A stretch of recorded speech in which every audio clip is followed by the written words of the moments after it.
'Cause this is not your ordinary, no ordinary love. I was not prepared enough to fall so deep in love. This is not your ordinary, no ordinary love. You are the first to touch my heart, and everything's right again with your extraordinary love. No, no, no.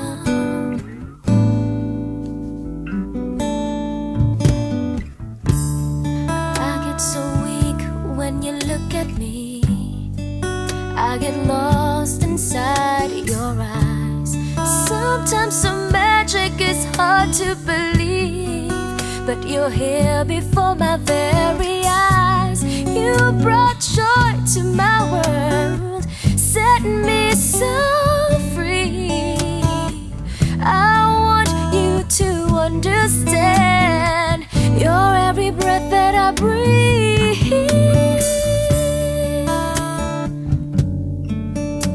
No ordinary love.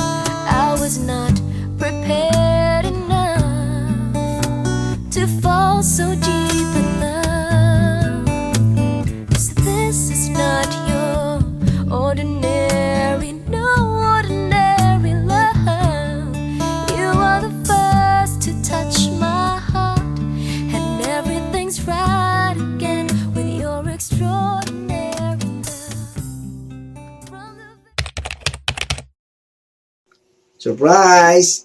How are you, Lani? Kamusta ka na? Well, nagkakilala kami ni Lani 1992 during our college days sa Rizal Technological University. At the same time, graduate kami parehas din, sabay kami, 1996. Well, si Lani, yung mga pinaka-memories na naalala ko, yung gumawa kami ng group thesis namin. Nag-travel pa kami going to Lingayen, Pangasinan para makabuo kami ng thesis namin for our graduation. Doon, masaya. Yung mga banding, yung swimming pa kami sa dagat. Yung maganda sa amin dalawa ni Lani bilang kaibigan is yung parehas kasi kaming panganay eh. So, yung responsibilities, minsan na pagkikwentuhan namin sa pamilya, yung mga obligasyones, ng panganay, gano'n. So yun, doon kami nagkasundo, kaya hanggang ngayon, kaibigan pa rin kami kahit medyo malayo na yung lugar niya. Isa sa mga magandang traits ni Lani is mabait, generous. Pag may kailangan kang advice, nandyan, bibigyan kayo ng advices para yung mga solusyonan mo, yung mga challenges na dinadaanan mo. Napakabuting tao, pagmahal sa pamilya, alahanin sa kaibigan, at all the best. And happy 50th birthday sa'yo, Maring Lani Soriano Tiga, mula sa akin at sa iyong inaanak, John Francis Omeres. Happy birthday! Hello, my dearest Lani. Happy 50th birthday. Welcome to the golden years. Keep shining the way you always have. And many more years of friendship. Enjoy the next chapter of your life with open arms and grateful heart. Sana kahit maputi na ang buhok natin, hindi pa rin natin nakakalimutan ang isa't isa. You and me, Ayan and Frank, ang friendship na sarap babalik-balikan. I love you and God bless. Nagsimula siya during our tropical days sa Robinson's Galleria branch. Yun, that was 1998. Wala naman. Hindi, funniest moment, palagi naman eh, di ba? Tawanan na tayo ng dalawa pagka magkasama. Kahit kasama natin si Mapura, ganyan, pag magkasama tayo, namimiss ko lang yung first ever travel natin noon nung nagbagyo tayo. Yun lang, tapos kwentuhan lang, ganun. And yung lumalabas tayong dalawa, yung mga ginagawa natin dalawa, like, yayain mo ako mag-jogging sa Green Hills, mag-walking, mag-gym, kahit nahihilo ako.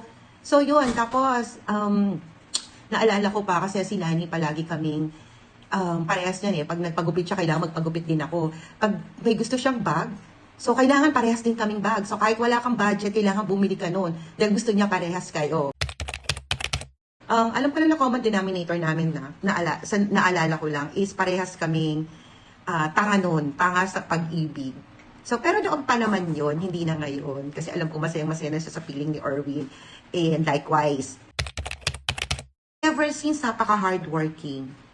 Ayan, napaka-hardworking, nakafocus sa goal niya. At saka, mabait siya. In a way na, as a friend, susuportahan ka niya. Kung anong magiging desisyon mo sa buhay mo, hindi ka niya i-judge. Susuportahan ka niya. So, yun lang. Naalala ko lang talaga, Lani, na miss ko lang yung during our bata-bata days pa na pumupunta tayo, na-night out tayo, kahit tayong dalawa lang, isang bote, dalawang bote, tapos kwentuhan, uwian na. Yun lang yun. Ang sarap lang alalahanin yung ganon kasi napaka-sincere nung mga pinagsamahan natin.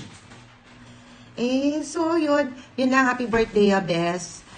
I hope enjoy mo yung birthday mo, kahit sabi ni Eva na ayaw mo nga mag-celebrate. Pero syempre, di ba, birthday mo yan tapos golden girl ka na. Di ba, dapat sineselebrate talaga yan. So yun lang, happy birthday, I love you. Wala na akong mawiwish sa'yo kasi nasa iyo na lahat yung wini-wish mo na mangyari sa'yo or gusto mo. So, siguro good health na lang and umuwi ka para naman makapag-travel tayo, ganyan. Yun kasi yung mga hindi natin nagawa noon dahil nakafocus tayo sa work natin, then may kanya-kanya tayong responsibilities. So, yun lang. I love you, Bes. Hello, Lani. Happy birthday to you, my friend. Ayan, golden girl ka na. Ako din, malapit na rin maging golden girl. So, ibig sabihin, pabata na tayo ng pabata. I'm so happy kasi naalala pa ako ni Eva na isa ako sa iyong kaibigan. Ayan. Bihira man tayong magkita, pero hindi kita nakakalimutan. Marami tayong memories nung mga bata tayo. Isa na yung naaalala ko, pagkagaling natin sa school. Lagi naman tayo magkasama sa school dahil mag-classmate tayo. Pero pag uwi ko, magpapalit lang ako ng damit, no? Pero gagala na ako sa inyo. Ayan. Lagi akong bisita sa inyo. Ayan. Hello, Tita Edith. Ewan ko, ngayon ko na-realize, hindi ko alam kung naiinis ka sa akin nung bata. No? Nung bata kami kasi lagi ako sa inyo. Pero ikaw, lagi ka naman nakasmile. Kaya siguro ako madala sa inyo para kitang mama na din. Ayan, lagi kasi ako sa inyo. Hindi ako umuwi nang hindi mo ako pinapakain. Yun na natatandaan ko. Kaya siguro ako na chubby na po kakakain dyan kilalani. Wish ko sa'yo na alam ko successful ka na ngayon, pero wish ko pa rin na mas maging successful ka pa, no? Kasi pag ang tao ay successful, mas marami siyang natutulungan. Good health, no? Syempre, stay pretty pa rin, no? Hindi ka nga tumatanda eh.